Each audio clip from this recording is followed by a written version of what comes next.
நீங்கள் இப்போ ஒரு அழகான பிக்சர் பார்த்துருப்பீங்க, குழந்தைகளோட பிக்சர் இல்லையா? ரொம்ப ஸ்வீட்டாக இருக்கிற குழந்தைகள். இந்த குழந்தைகள் ஒரு மாநிலத்தில் பிறந்திருக்காங்க. மே 7 அன்னைக்கு ஆப்ரேஷன் சிந்தூர் நடந்த பொழுது. ஸோ இந்த குழந்தைகளுக்கு சிந்தூர் அப்படின்னு பேர் வச்சுருக்காங்க. எல்லா குழந்தைகளுக்கும் இது ஒரு பெரிய விஷயம்தான். ஏன்னா அந்த நாட்டை காப்பாற்றிய அந்த நாள் அப்படிங்கிறதுனால, எனிமீஸை அழித்த நாள் அப்படிங்கிறதுனால அதை நம்ம சோல்ஜர்ஸ்க்கு ஒரு பெரிய ஹானர் பண்ணுற விதத்தில் இதை பண்ணியிருக்காங்க. இது கேட்கும்போது ரொம்ப சந்தோஷமாக இருக்குது. இருந்தாலும் ஒரு சில விஷயங்கள் நம்ம அவங்கள ரொம்ப ஹானர் பண்ணுறோம், ரொம்ப பெரிய லெவல்லலாம் ஒரு ஹீரோயின் வர்ஷிப்லாம் பண்ணுறோம், இல்லைன்னு சொல்லலை. ஆனால் அவர்களுக்கு கொடுக்கப்படுகின்ற சலுகைகள் அந்தளவுக்கு இருக்கா அப்படிங்கிறது அந்தளவுக்கு எனக்கு தெரியல. ஸோ மோடிஜியை ரொம்ப அப்ரிஷியேட் பண்ணுறாங்க எல்லோரும். பட் இந்த விஷயத்தில் கொஞ்சம் ஒரு கூடுதலான பிரயத்தனம் எடுத்துகிட்டு அவர்களுக்கு ஒரு எம்பிக்கோ ஒரு எம்எல்ஏக்கெல்லாமோ ஒரு இது கொடுக்குறீங்க, வசதிகள் செய்து கொடுக்குறீங்க, நல்ல பண வசதி கொடுக்குறீங்க, சேலரி அதிகமாக இருக்குது. அப்படி இருக்கும்பொழுது இவர்களுக்கு முன்னுரிமை கொடுத்து இதெல்லாம் கொடுக்கணும் அப்படிங்கிறது தான்.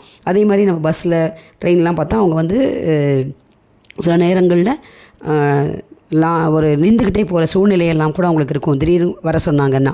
ஸோ அப்படிலாம் இருக்கும் பொழுது நம்ம அந்த மாதிரி நேரத்தில் இவங்களுக்கு நல்ல சஃபஸ்டிகேட்டடாகவே அனுப்பலாமோ அப்படின்றத மனசில் பட்டுது. அதே மாதிரி ஒரு சின்ன இது படித்தேன் நான். ஒரு ஃப்ளைட்டில் வராரு, சில சோல்ஜர்ஸ் வராங்க, இந்த பெரியவர் பார்க்குறாரு. அப்போ இவங்களுக்கு ஃபுட் வருது, இவங்கெல்லாம் ஆர்டர் பண்ணி சாப்பிட போகிறாங்க.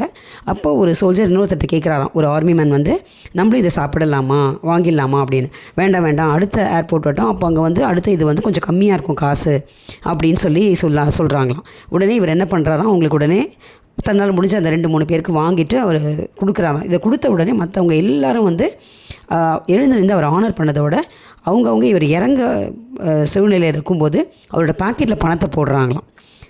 எங்கள் பங்கு இது, நாட்டிற்காக பாடுபடுகின்ற சோல்ஜருக்கு நீங்கள் ஏதோ செய்கிறீங்கல்ல, அப்போ இதை செய்யுங்க அப்படின்னு சொல்லிட்டு.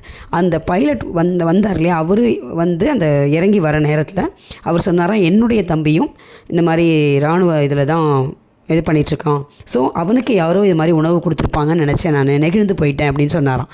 அவரும் தன்னுடைய பங்காக ஒரு இதை கொடுக்குறாராம். உடனே அந்த பணத்தை எடுத்துகிட்டு போய் இந்த சோல்ஜர்ஸ் கிட்ட கொடுத்து, நீங்கள் எங்கே போனாலும் இது பணம் நினைக்காதே, எங்களுடைய அன்பு அப்படின்னு சொல்லி கொடுக்குறாங்களாம். அதை கேட்கும்போது ரொம்ப நெகிழ்ச்சியாக இருந்தது அந்த இதை படிக்கும் பொழுது. ஸோ தயவு செஞ்சு பிரதமர் திரு நரேந்திர மோடி அவர்கள் இவர்களுக்காக நல்ல பெரிய விதத்தில் கொடுக்கட்டும், எல்லா விதமான சலுகைகள் கொடுக்கணும், எல்லா விதமான பாதுகாப்பு இன்னும் நிறையவே கொடுக்கணும். அவங்கெல்லாம் ஊருக்கெல்லாம் வரும்போது எத்தனையோ பிரச்சனைகள்லாம் நம்ம கேள்விப்படுறோம். அதெல்லாம் இல்லாமல் நல்ல வசதிகளும் நல்ல வாய்ப்புகளும் கொடுக்கறது தான் அவங்களுக்கு நிஜமாகவே நம்ம செய்கின்ற ஒரு இதுவாக இருக்கும், நன்றி கடனாக இருக்கும் அப்படிங்கிறது இந்த ஒரு தாயுடைய ஏழ்மையான வேண்டுகோள். இதை கண்டிப்பாக அவருக்கு ரீச் ஆகி அவர் செய்வார் அப்படிங்கிற நம்பிக்கையும் எனக்கு இருக்குது.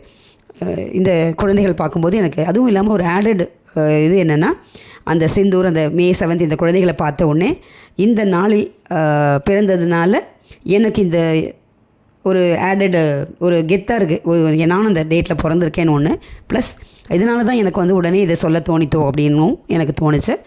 ஸோ பிரைம் மினிஸ்டர் திரு நரேந்திர மோடி அவர்கள் இதையெல்லாம் கண்டிப்பாக அவர்களுக்கு செய்ய வேண்டும் என்பதை ஒரு தாயின் குறிக்கோளாக எடுத்துக்கொள்ளட்டும் அப்படிங்கிறதுக்காக தான் இந்த பதிவு. நன்றி.